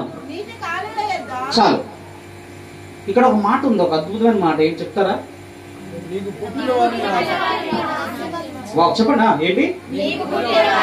నీకు పుట్టిన వారిని, ఇంకా చాలా పవర్ఫుల్ వర్డ్ ఉంది. ఒకే ఒక మాట, నీ సంతతి మీద నా ఆత్మను కుమ్మరించదు. ఇంకా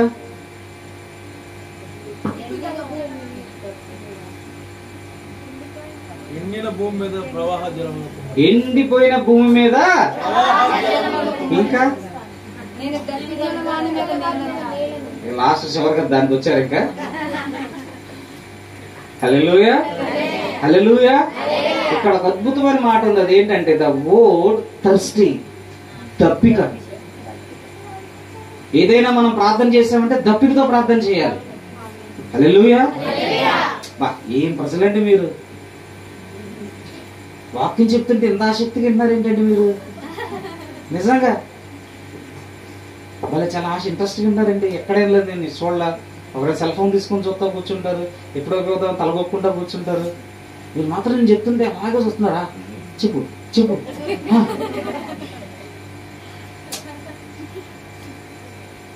ఏమనుకోమాకండి, ఐ లవ్ యూ. ఓకేనా?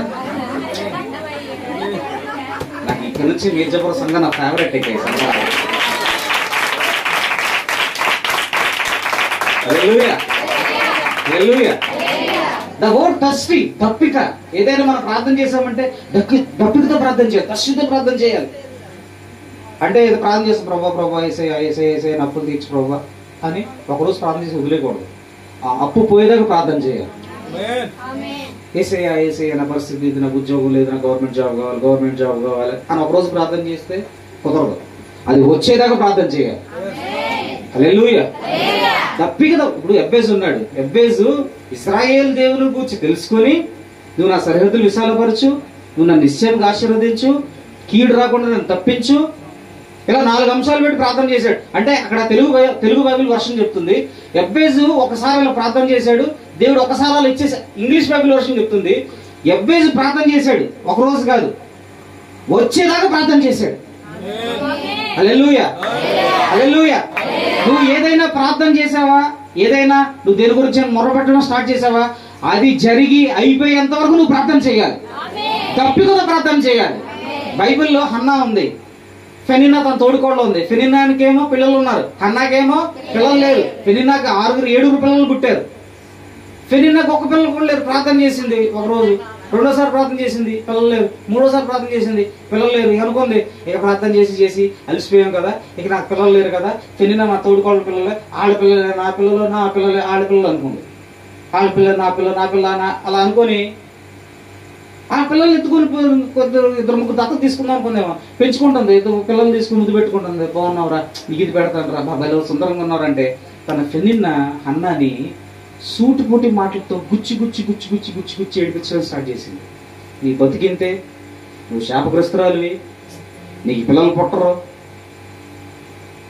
ఈ రోజుల్లో మనం మటర్ చేయాలంటే మనకి ఏం కావాలి? కత్తో కర్రో కావాలి. కానీ మన లేడీస్ కదా అవసరం లేదు. హల్లెలూయా. మన లేడీస్ కదా ఏం అవసరం. మన లేడీస్కి ఏమంటే చాలు, మాట కాదు. హల్లెలూయా. అంతే. ఎంత 6 feet కుర్రోడైనా 7 feet కుర్రోడైనా ఆడికి 6 pack ఉన్నా, ఇంత మంచి బలిష్ఠుడైన గులియాతం తెస్తున్నా, ఒక్క చిన్న 4 feet అమ్మాయి ముందు, 5 feet అమ్మాయి వాళ్ళ ఆవిడ ముందు ఒక్క మాట ఉందంటే చాలు, అంతే. ఆడు అలా కృంగిపోతాడు. అంతే, అలా కృంగిపోయాడు. ఏమంటాడు తెలుసా? నేను చచ్చిపోతా, నేను ఆత్మహత్య చేసుకుని చచ్చిపోతా. అరే నీకెంత తక్కువరా, నీకు డబ్బు ఉంది, ఇంత బలస్తుడివి, ఇంత హైట్ ఉన్నావు, నువ్వేందుకు ఆత్మహత్య చేసుకో? నేను మా ఆవిడతో సంసారం చేయలేను రా బాబు, నా వల్ల కాదు, నేను చేయలేను, నేను చచ్చిపోతా అంటున్నాడు. ఈ రోజు ఒక వ్యక్తిని చంపేయాలంటే మన నాలుగు చాలు. అలా సూటుపోటు మాటలతో గుచ్చి ఓ ఏడిపిస్తుంది, నీ పిల్లలు లేరు, నీ బతుకు శాపగ్రస్తం, అది గుచ్చి ఏడుస్తుంటే అన్న మందిరానికి వెళ్ళి దప్పికతో ప్రార్థన చేసింది. హల్లెలూయా, హల్లెలూయా. బైబిల్ చెప్తుంది అన్న ఒకసారికి వెళ్ళి ప్రార్థన చేసింది. ఏలి ప్రవక్త వచ్చాడు, ఏలి ప్రవక్త వచ్చి ప్రార్థన చూశాడు. అలా కాదు, వచ్చేదాకా ప్రార్థన చేస్తానే ఉంది. అది నెలలు పట్టిందో వారాలు పట్టిందో తెలియదు. వెళ్ళింది, మందిరానికి వెళ్ళింది, ప్రార్థన చేసింది. ప్రవక్త వచ్చాడు, వచ్చే సంవత్సరం ఇదే టయానికి ఇదే చేతిలో నీ యొక్క చేతిలో బాగుంటాడని చెప్పి ప్రవచించాడు. హల్లెలూయా, హల్లెలూయా. నేనేం చెప్తున్నానంటే, ఒక దప్పికతో ప్రార్థన చేస్తున్నావు, దప్పికతో నువ్వు ప్రార్థన చేయాలి. నువ్వు ఎప్పుడైతే దప్పికతో ప్రార్థన చేస్తావో దేవుడి ప్రార్థన ఆలకించబోతున్నాడు. హల్లెలూయా. ఇంగ్లాండ్ దేశంలో సుసన్న వెస్లీ అని ఒక తల్లి ఉంది. ఇంగ్లాండ్ దేశం సుసన్న వెస్లీ ఉంది. బయటకు వచ్చి చూడగానే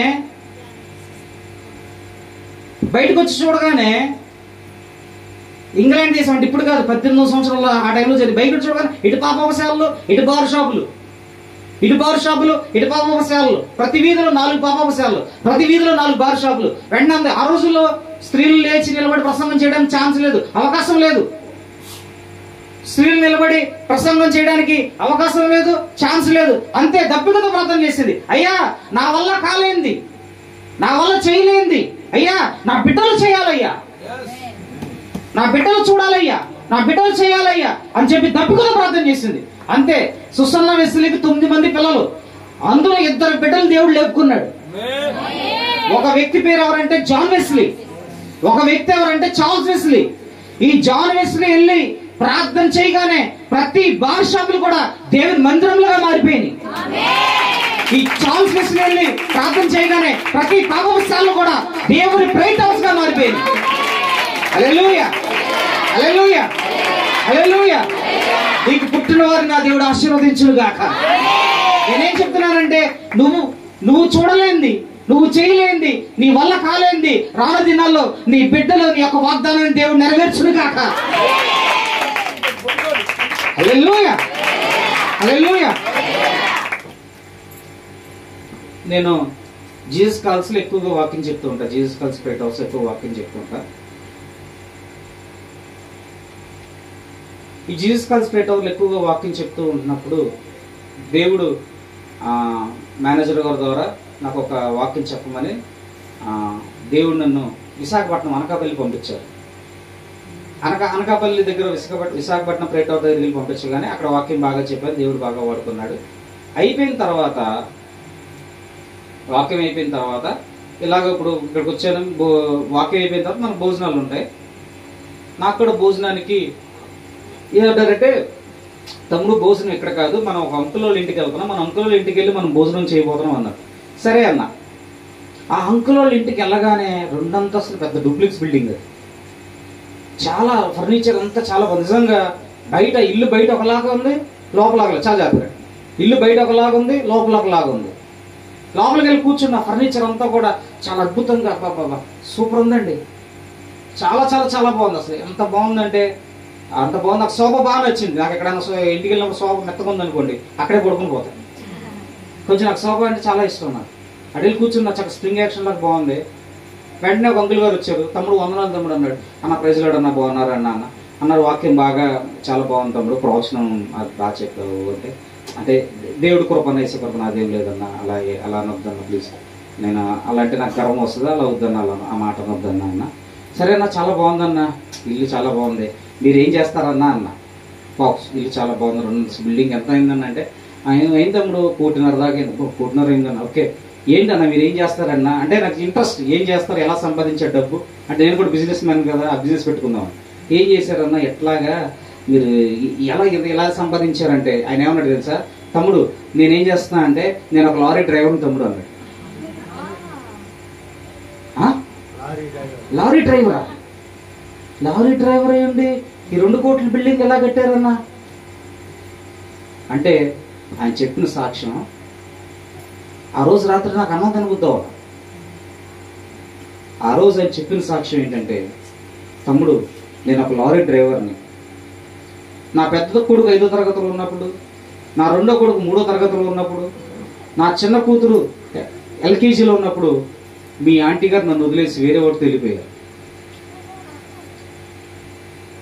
నా పరిస్థితి చాలా దైనికంగా అయిపోయింది. నా బిడ్డలు నేను వదలలేకపోయాను, హాస్టల్స్లో వెళ్ళలేకపోయాను, బయట చదివించలేకపోయాను. నేను ఉన్నదే పెట్టేవాడిని, ఉన్న దాంట్లోనే ఫీజు కట్టేవాడిని, ఉన్న దాంట్లోనే స్కూల్లో జాయిన్ చేశాను.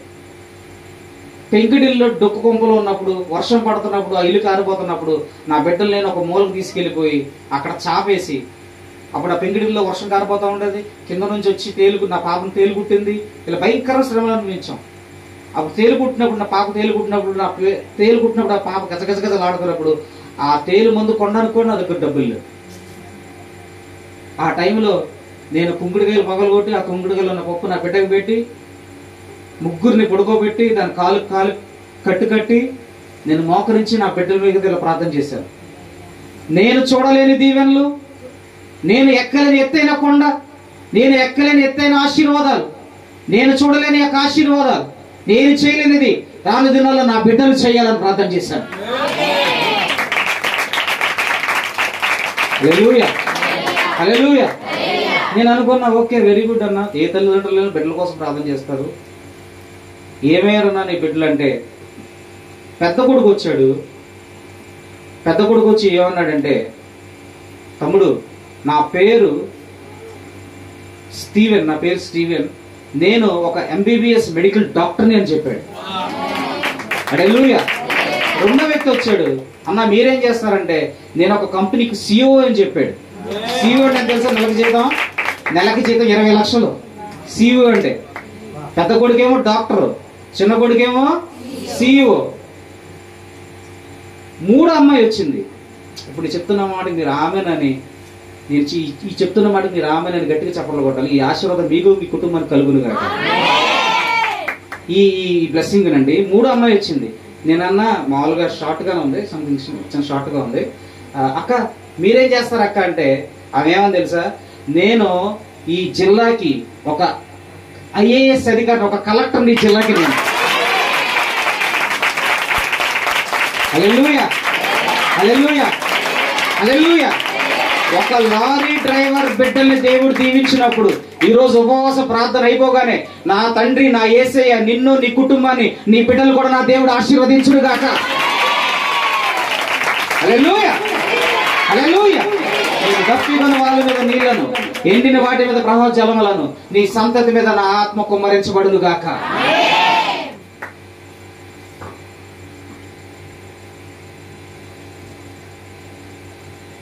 మీరు చూడలేని ఆశీర్వాదాలు, మీరు చూడలేని దీవెనలు రాను దినాల్లో నీ బిడ్డల ద్వారా దేవుని నామానికి మహిమ కలగదు. దేవుని నామానికి he will bring the glory and he will bring glory. ఆయన మహిమ అండ్ హానర్, ఆయన మహిమ ఘనత నీ బిడ్డలకు దేవుడు తీసుకొచ్చును గాక. హల్లెలూయా, హల్లెలూయా.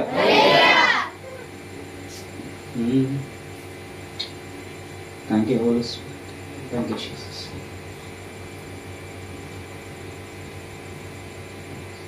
చెయ్యి విడువడు ఎప్పుడు విడనాడడు ఎన్నడు, చెయ్యి విడువడు విడనాడడు, కన్న తల్లి చేర్చు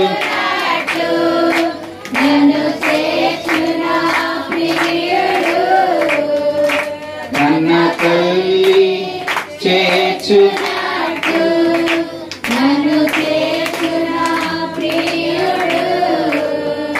నా కొరకై మరణించే నా బాధలు పాడాలి పాడాలి. నా కొరకై మరణించే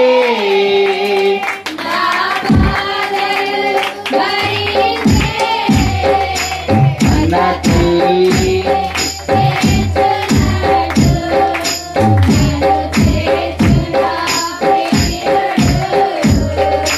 కన్న తల్లి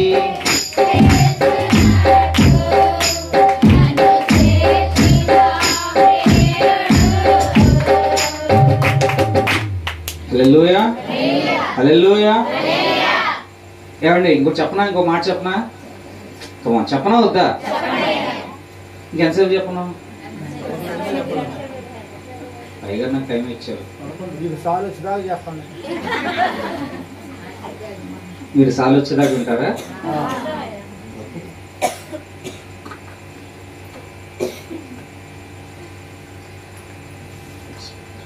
ఓకే. జడ్జెస్ చాప్టర్ 6, న్యాయాధిపతుల గ్రంథం 6వ అధ్యాయం.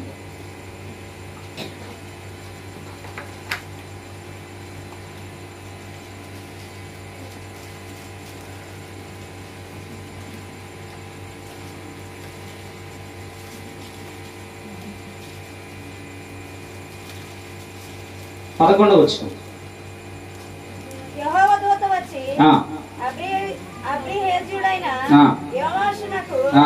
కలిగిన మైక్ లో చదువుతారా?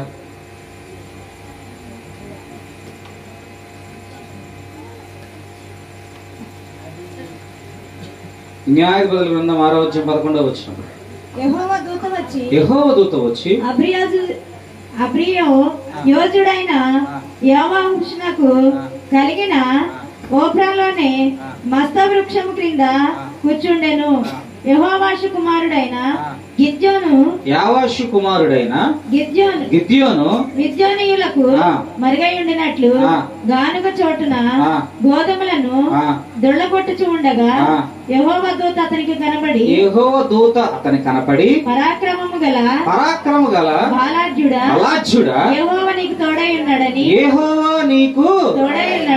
ఉన్నాడని అతనితో అనగా గిద్యోను చిత్తము నా ఏలినవాడా యెహోవా నాకు తోడై ఉండని యెడల ఇదంతయు మీకేలా సంభవించెను. ఒక్క నిమిషం. ఇశ్రాయేల్ ప్రజలు ఐగుప్తు బానిసలు 400 సంవత్సరాలు 600 సంవత్సరాలు బానిసలు ఉన్నప్పుడు దేవుడు మోషేని పంపి విడిపించారు. ఎందుకంటే వాళ్ళు మొరపెట్టారు, వాళ్ళు మూలుగులు మొరపెట్టినాయి దేవునికి. దేవుడు ఆ మొరను ఆలకించి బయటికి పంపించాడు. మరలా ఇశ్రాయేల్ ప్రజలు మరలా పాపం చేశారు, మరలా విగ్రహారాధన చేశారు. చూడండి, ఇక్కడ ఈ మాట చెప్పి నేను ముగిచ్చేస్తున్నా. 11 దాకా చెప్పమన్నారు కానీ నేను 10-15కి ముగిచ్చేస్తాను. కొంచెం వినండి. ఓకే, ఈ మాట ఈ పాయింట్ చెప్పి నేను క్లోజ్ చేసేస్తాను. ప్లీజ్ చాలా జాగ్రత్తగా. ఓకే, మరలా ఇశ్రాయేల్ ప్రజలు పాపం చేశారు, మరలా దేవుని విరుద్ధంగా పాపం చేశారు. దేవుని ఆజ్ఞలు వినలా, అనుసరించలా, దేవుని మాట వినలా. అప్పుడు ఇశ్రాయేల్ ప్రజలు దేవుడు ఏం చేశాడంటే మిద్యానీయుల చేతులకు అప్పచెప్పాడు. మిద్యానీయుల చేతులకు అప్పచెప్పగానే మిద్యానీయులు అక్కడ పుట్టిన వాళ్ళని, ఆడపిల్లల్ని ఏం చేశారంటే తీసుకెళ్ళిపోయి బానిసత్వం చేశారు. పురుషులను అయితే కనుక వాళ్ళని నపంసలుగా చేశాడు మిద్యానీయులు. వాళ్ళు అర్థమవుతుందా? హలో, హల్లెలూయా. ఓకే, కొంచెం చాలా జాగ్రత్తగా. ఓకేనా, ఇది నాకు ఎలా లీడింగ్ రావట్లేదు, మొత్తం చాలా జాగ్రత్తగా. హోలీ స్పిరిట్ లీడ్ చేయండి. సడన్ గా ఓడి ఇక్కడ పరిశుద్ధాత్మ ఇచ్చాడు, చాలా జాగ్రత్తగా. Okay, thank you. అప్పుడు ఒక గిద్యోను వచ్చి ఏం చేశాడంటే గానుగులు ఆడిస్తున్నాడు. అంటే ఒక రొట్టెలు చేసుకుని వెళ్ళి తన ప్రజలకు ఇద్దామని చెప్పి గానుగులు ఆడిస్తున్నాడు. అంటే మళ్ళీ స్లోగా మళ్ళీ ఈ శబ్దం వచ్చింది అనుకో, మిద్యానీయులు చీకటి పట్టుకెళ్ళిపోతారు, గిద్దెను కూడా అరెస్ట్ చేస్తారు. ఏం చేయాలి తెలియక చాలా సైలెంట్గా ఆ గానుగలాడిస్తూ ఆ పని చేసుకుంటూ సడన్ గా పరలోకం నుండి ఒక దూత వచ్చింది. పరలోకం నుండి ఒక ఏంజిల్ దిగి వచ్చింది. హల్లెలూయా, హల్లెలూయా. సడన్ గా ఒక దేవదూత దిగి వచ్చింది. ఏముంటుందంటే, పరాక్రమ గల బలాజ్యుడా గిద్యోను, దేవుడు నీకు తోడై ఉన్నాడు అంటే వెంటనే గిద్యోను అంటాడు, దేవుడు మాకు తోడై ఉంటే ఈ కష్టాలేంటి, దేవుడు మాకు తోడుంటే ఈ శ్రమ ఏంటి? చాలా మంది క్వశ్చన్, దేవుడు అంటే బాధలు ఎందుకన్నా, దేవుడు అంటే కష్టాలు ఎందుకన్నా, దేవుడు అంటే అప్పులు ఏంటన్నా, దేవుడు అంటే పోలీస్ కేసు ఏంటన్నా, దేవుడు అంటే కోర్టు కేసు ఏంటన్నా, దేవుడు అంటే నాకు ఈ బాధలు ఏంటన్నా, దేవుడు అంటే నేను నా భార్య ఎందుకు విడిపోయామన్నా, ఎందుకు విడాకలేందన్నా, దేవుడు అంటే కొన్ని సంవత్సరాలు పెళ్ళి అవుతుంది నాకు పిల్లలు లేరేంటన్నా, దేవుడు అంటే ఈ శ్రమలు ఏంటన్నా, దేవుడు అంటే నాకు ఈ కష్టాలు ఏంటన్నా. హల్లెలూయా, హల్లెలూయా, హల్లెలూయా. దేవుడు అప్పుడెప్పుడు చేశాడన్న అద్భుతాలు, ఇప్పుడు చేయట్లేదన్నా, మా అప్పు తీర్చట్లేదన్నా, మా బతుకు ఎలాగే ఉంటుందన్నా, అప్పుడెప్పుడు 2010లో అప్పుడు చాలా ఆ రోజులు బాగున్నాయన్నా. నేను అంటాం కాదు, గిద్యోను అంటున్నాడు అక్కడ. ఆయన చెప్పిన అద్భుత కార్యములని ఏమాయను అప్పుడెప్పుడు దేవుడు 2010లో 11లో 12లో ఆ రోజులు చాలా బాగున్నాయన్నా, ఇప్పుడు చాలా గడ్డు కాలం, బతకడం కష్టమైపోతుంది, రూపాయి సంపాదన కష్టమైపోతుంది, మనుషులు నమ్మలేకపోతున్నాం, మంచి చేసిన వాళ్ళు మేలు చేసిన వాళ్ళు తిరిగి వెన్నుపోటు పొడుస్తున్నారు, తిరిగి గాయం చేస్తున్నారు. ఏవి ఇశ్రాయేలు కోసం చేసిన అద్భుతాలు, ఆ మిరకల్స్ ఏవి, మా పితలు చెప్పిన ఈ వివరాలని ఏవి అని గిద్యోను అంటున్నాడు. వెంటనే అప్పుడు దూత ఏమని చూడండి ఒకసారి, ఫాస్ట్ గా టైం లేదు, చదువక్క, మైక్ లో చదువక్క, కమాన్ అక్క, కమాన్. యెహోవా దూత అతనికి కనబడి, అది నేను చెప్పేశా, తర్వాత నెక్స్ట్ వచ్చిన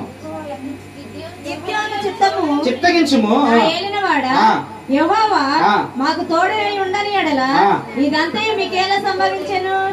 యెహోవా ఐగుప్తులో నుండి మమ్మల్ని రప్పించనని చెప్పుచు, మమ్మల్ని రప్పించు చెప్పేసాను, మా పితరులు మాకు వివరించిన ఆయన అద్భుత కార్యములన్నీ ఏమాయను? యెహోవా మమ్మల్ని విడిచిపెట్టి మిద్యానీయుల చేతికి మమ్మల్ని అప్పగించనని అతనితో చెప్పాను. అంతటి యెహోవా అతని తట్టు తిరిగి ఏమన్నాడు? బలము తెచ్చుకొని వెళ్ళి మిద్యానీయుల చేతిలో నుండి ఇశ్రాయేలులను రక్షించుము, నిన్ను పంపిన వాడని నేనేం చెప్పగా అతని చిత్తము. అప్పుడు గిద్దెను ఏమని చూడండి, ఇదంతా వద్దయ్యా, ఇది కథ అంతా వద్దు, వెళ్ళు బలం తెచ్చుకొని మిద్యానీయులు అందరూ జయించు అంటే గిద్యోను ఏమంటాడు చూడండి ఒకసారి, చిత్తము నా ఏలినవాడా సహాయము చేత నేను ఇశ్రాయేలును రక్షింపగలను. నేను ఎలా రక్షిస్తాను? నా కుటుంబము మనిషి గోత్రములో ఎన్నిక లేనిదే నా పితరుల కుటుంబంలో నేను కనిష్ఠుడనై ఉన్నానని ఆయనతో చెప్పాను. ఇక్కడ గిద్యోను ఏమంటాడు, నేను అసలు చెప్పిన వండర్స్, సైన్స్ అండ్ వండర్స్ ఏమేమైనాయి, నేను మా పరిస్థితి ఏంటి, ఈ యొక్క డొక్కాడికి రెక్కాడిన పరిస్థితి ఏంటి, బతుకంటే దూతంటే ఇదంతా వద్దు, ఇదంతా క్లోజ్ చేసే, వెళ్ళు మిద్యానీయులందరినీ జయించు, బలం తెచ్చుకుంటే గిద్యోను అంటాడు, ఎలా వెళ్ళను, ఎట్లా, దేని సహాయం వెళ్ళను, నా క్యాస్ట్ ఏంటి, నా కులం ఏంటి, నా మతం ఏంటి? నేను అంటున్నానా? గిద్యోను ఏమన్నాడు, ఎట్లా, దేని సహాయం చేత నేను వెళ్ళను, నా కులం ఏంటి, నా మతం ఏంటి, నా రిలీజియన్ ఏంటి, నేను ఎక్కడి నుంచి వచ్చాను, నేనేంటి, నా బతుకేంటి, నేను ఎట్లా వెళ్ళను? ఈరోజు సంఘానికి వచ్చిన మెయిన్ దరిద్రం ఏంటో చెప్పనా? Caste feeling. హల్లెలూయా. ఇది మా వర్గం ప్రజలు అండి, వీళ్ళు మా వర్గం ప్రజలు, మేము రెడ్ క్రిస్టియన్స్, మేము చౌదరీస్ క్రిస్టియన్స్, మేము యాదవాస్ క్రిస్టియన్స్. ఆ కమ్యూనిటీ క్యాస్ట్, ఆ కమ్యూనిటీ వాళ్ళకి అక్కడికే వెళ్తా ఉంటారు.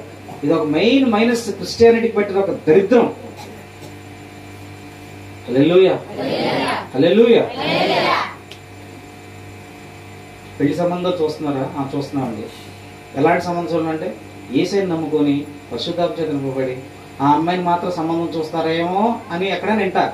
లేదు, మేము మా క్యాస్ట్ కలిగిన మా క్యాస్ట్ అమ్మాయే, మా తోక కలిగిన మా తోక అమ్మాయే, ఆ క్యాస్ట్ నుంచి రక్షించబడిన ఆ క్యాస్ట్ అమ్మాయే మాకు కావాలి. నేను చెప్పనా? అలా అన్నావా నీ ఇంట్లో దుప్పటి కింద పాలు పోసి పావును పూజిస్తున్నట్టే. ఇక్కడ గిద్యోను అంటున్నాడు, ఎలా వెళ్ళయ్యా, నా క్యాస్ట్ ఏంటి, నా రిలిజియన్ ఏంటి, నేను మనిషి గోత్రంలో చాలా తక్కువ గోత్రం అండి, ఎలా వెళ్ళను? ఇక్కడ దోతే ఉంటుంది, నువ్వు దేవుని మీద ఆధారపడరా, వెళ్ళి బలం తెచ్చుకో, వెళ్ళి దేవునికి సహాయం చేస్తాడు, దేవుడు నీకు తోడుగా ఉన్నాడు, వెళ్ళి మిద్యానీయులు చేయించమంటే నేను ఎలా వెళ్ళను? సంఘం ఈ రోజుల్లో చూస్తుంది ఏంటంటే క్యాస్ట్, కులం, నా మతం ఏంటి, నేనేంటి, అది నాకు అవుద్దా, నా వల్ల నా వ్యాపారం అవుద్దా, నేను ఆ సీట్ కొట్టగలుగుతానా, నేను ఇంజనీరింగ్ అవుతానా, నేను వ్యాపారం, అరే నేను చాలా తక్కువ కులవాడిని, నేను అంటానోడిని. దేవుడేమో నా బలం చూడరా అని చెప్తుంటే గిద్యోనేమో గిద్యోని బలం చూసుకుంటున్నాడు. సంఘం దేవుని వైపు చూడండి రా అంటే సంఘం యొక్క కులం వైపు, సంఘం మతం వైపు చూసుకుంటున్నారు. అందుకే మన జీవితాలు అలా తగలడ్డాయి. Don't look at your caste and religion. నీ యొక్క కులం వైపు, నీ మతం వైపు చూడొద్దు, దేవుని శక్తి వైపు చూడు, దేవుని వైపు చూడు. హల్లెలూయా, హల్లెలూయా, హల్లెలూయా. ఎప్పుడైతే నువ్వు నేనేంటి, నేను ఆ క్యాస్ట్ కదా, ఈ కులం కదా, ఏ మతం కదా, బి మతం కదా, సి మతం కదా, డి, ఇలా ఎప్పుడైతే నువ్వు చూసుకున్నావో నీ దేవుడు ఏమైపోయాడంటే తక్కువ దేవుడు అయిపోయాడు. ఈ రోజుల్లో సోషల్ మీడియాలో భయంకరమైన చండాలం వస్తుంది దేవుని మీద. ఒక హేళన నడుస్తుంది సోషల్ మీడియాలో ఒక హోమం నడుస్తుంది దేవుని మీద. ఎందుకు తెలుసా? అది ఎవరి ద్వారా తెలుసా? మన ద్వారానే. మనం చేసే పిచ్చి చేష్టల వల్ల, మనం చేసే వెర్రి పనుల వల్ల. హల్లెలూయా, హల్లెలూయా. నేను వెళ్ళలేనురా బాబు, నా వల్ల దోస్తాను, నేను వెళ్ళలేను, నా వల్ల కదా, నా క్యాస్ట్ నా వల్ల కాదనుకున్నవాడు మిద్యానీయులందరినీ ఒక మనుషులు హతం చేసినట్లు గిద్యోను అందరిని నాశనం చేశాడు. అలా నాశనం చేయడానికి గల కారణం ఏంటి తెలుసా? అలా హతం చేయడానికి గల కారణం ఏంటి తెలుసా? పరిశుద్ధాత్మ దేవుడు గిద్యోనుని ఆవరించాడు. హల్లెలూయా, హల్లెలూయా. చాలా మంది కొన్ని కుటుంబాలలో ఈ కుటుంబాన్ని నేను రన్ చేయలేను, ఈ పిల్లలు నేను పోషించలేను, ఈ అప్పులు నేను తీర్చలేను, నేను ఆత్మహత్య చేసుకొని చచ్చిపోతా, ఇల్లు వదిలేసి పారిపోతా అంటున్న నీ మీదకి ఈ రోజు రాత్రి దేవుని పరిశుద్ధాత్మ నీ మీదకి వచ్చేది కాక. హల్లెలూయా, హల్లెలూయా. చూడండి ఒకసారి 8వ అధ్యాయం 22వ వచనం. ఈ మాట చెప్పి చదివించి నువ్వు క్లోజ్ చేసేస్తారు. 8వ అధ్యాయం 22వ వచనం త్వరగా. అప్పుడు ఇశ్రాయేలీయులు గిద్యోనుతో, నీవు మిద్యానీయుల చేతుల నుండి, నువ్వు చూడండి, నా వల్ల కాదు, నా క్యాస్ట్ ఇది, నా కులం ఇది, నా మతం అన్నవాడు మిద్యానీయులందరం చంపేశాడు. అప్పుడు ఇశ్రాయేల్ ప్రజలందరూ వచ్చి ఏమన్నారు చూడండి ఒకసారి. మమ్మల్ని రక్షించి, మళ్ళా చదవక. అప్పుడు ఇశ్రాయేలీయులు గిద్యోనుతో, నీవు మిద్యానీయుల చేతుల నుండి మమ్మల్ని రక్షించితివి కనుక నీవును నీ కుమారుడు ఏంటంట, నీవును నీ కుమారుడను, నీ కుమారులు, నీ కుమారులు మమ్మను ఎలా అంటే చెప్పి ఈ ఉపవాస ప్రార్థన కూడికలు అయిపోయిన తర్వాత దేవుడు నిన్ను మాత్రమే కాదు, నీ జనరేషన్ టు జనరేషన్, నీ తరతరాలు దేవుడు ఆశీర్వదించును గాక. హల్లెలూయా. ఇశ్రాయేలు వచ్చి అన్నారు, నువ్వు కాదా గిద్యోను, నువ్వు కాదు మమ్మల్ని ఇశ్రాయేలు ఆ మిద్యానీయులను రక్షించావు కదా, నువ్వు కాదయ్యా, నీ జనరేషన్ టు జనరేషన్ మమ్మల్ని పరిపాలించాలి. ద్వితీయోపదేశకాండం 7వ అధ్యాయం 8, 9 వచనం. త్వరగా ఇది మాట చెప్పి నేను ముగించేస్తున్నాను. ఇంకా ద్వితీయోపదేశకాండం.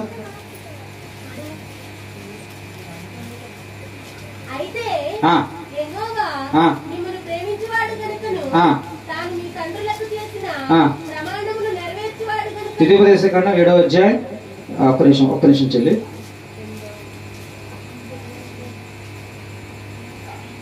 ఎందో వచ్చిన చదువమ్మా. 9 చదువు. కాబట్టి తానే దేవుడని నడుచుకుని వారికి తన నిబంధన స్థిరపరచువాడను 1000 తరముల వరకు. చాలు, ఒక్క నిమిషం. ఇది నేను చెప్పి ముగించేశాను. ఇది కొంచెం ఈ మాట చాలా జాగ్రత్తగానండి. ఇప్పుడు ఇక్కడ ఉన్న వాళ్ళు ఎంతమంది యేసయ్యను నమ్ముకున్నారు? చెయ్యొద్దండి, నోరు చెప్పమని కదా. Okay right. ఇక్కడ ఉన్న వాళ్ళు ఎంతమంది యేసయ్యను నమ్ముకున్నారు? Okay right. ఒక్క నిమిషం, చాలా జాగ్రత్తగా. ఇప్పుడు నేను ఎన్ని జనరేషన్ చూసాను? నేను ఎన్ని తరాలు చూస్తానంటే, నేను మా తాతలు చూసా, మా డాడీ, మా తాత చనిపోయాడు, మా డాడీ ఉన్నారు, నెక్స్ట్ నేను, తర్వాత నా కొడుకు, తర్వాత నా మనవడు, తర్వాత ఉండను. ఇంకా ఎన్ని జనరేషన్ చూసాను మొత్తం? 4. తాత, డాడీ, నేను, నా మనవడు, నా కొడుకు, నా మనవడు. ఎందుకు చూశాను? 5 జనరేషన్ చూశాను. కానీ ఇక్కడ బైబిల్ చెప్తుంది, బైబిల్ ఓడి చెప్తుంది, నేను చెప్పడం కదా, బైబిల్ చెప్తుంది, ఎవరైతే యేసయ్యను సొంత రక్షణకు అంగీకరించారో, దేవుని తెలుసుకొని ఎవరైతే దేవుని నమ్ముకున్నారో, ఇక్కడ ఎంతమంది యేసయ్యను నమ్ముకున్నారు? యేసయ్య నమ్ముకోవడం కాదు, యేసయ్య దేవుడు అని ఎంతమంది ఒప్పుకున్నారు? మీ అందరి మీద 1000 తరాల వరకు దేవుడు కృప చూపిస్తాడంట. హల్లెలూయా. 1000 జనరేషన్స్, 1000 తరాల దాకా దేవుడు కృప చూపిస్తాడంట. హల్లెలూయా, హల్లెలూయా. 1000 జనరేషన్, 1000 తరాల వరకు ఈ మందిరంలో దేవుని కృప పడును గాక. 1000 తరాల వరకు, ఈ 1000 తరాల వరకు, 1000 తరాల వరకు నా దేవుడు, మీ బిడ్డలు నా దేవుడు కృప చూపించును గాక. ఆమె అన్నారు. 1000 తరాల వరకు ఆయన కృప నీ బిడ్డల మీద చూపించును గాక. ఆయన కృప నీ చేతి పని మీద పడును గాక. యేసయ్య కృప నీ ఇంట్లో పడును గాక. హల్లెలూయా, హల్లెలూయా. 1000 జనరేషన్స్, 1000 తరాల వరకు దేవుని కృప ఆయన నమ్ముకున్న వారు ఆయన కృప చూపిస్తాడు.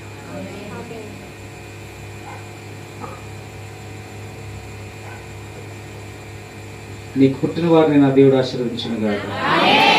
తప్పికొన్న వాళ్ళ మీద నీళ్లను, ఎండిన వాటి మీద ప్రవాహ జలములను నీ సంతతి మీద దేవుని ఆత్మ కుమ్మరించబడును గాక. గిద్యోను నేను వెళ్ళలేను, నా వల్ల కాదన్నవాడు మిద్యానీయుల శత్రువులందరూ నాశనం చేశాడంటే గిద్యోను మీద యేసయ్య కృప కాదు కానీ దేవుని ఆత్మ కుమ్మరించబడింది. నేను వెళ్ళలేను, ఈ కుటుంబాన్ని లీడ్ చేయలేను, ఈ ఉద్యోగం నాకు రాదు, ఈ చదువు నా వల్ల కాదు అనుకున్న నీ మీద, వెర్రివాడుగా ఉన్న నీ మీద, జ్ఞానం లేదు అనుకున్న నీ మీద దేవుని ఆత్మ కుమ్మరించబడదు గాక. హల్లెలూయా, హల్లెలూయా. చిన్న ప్రార్థన చేసుకుందాం.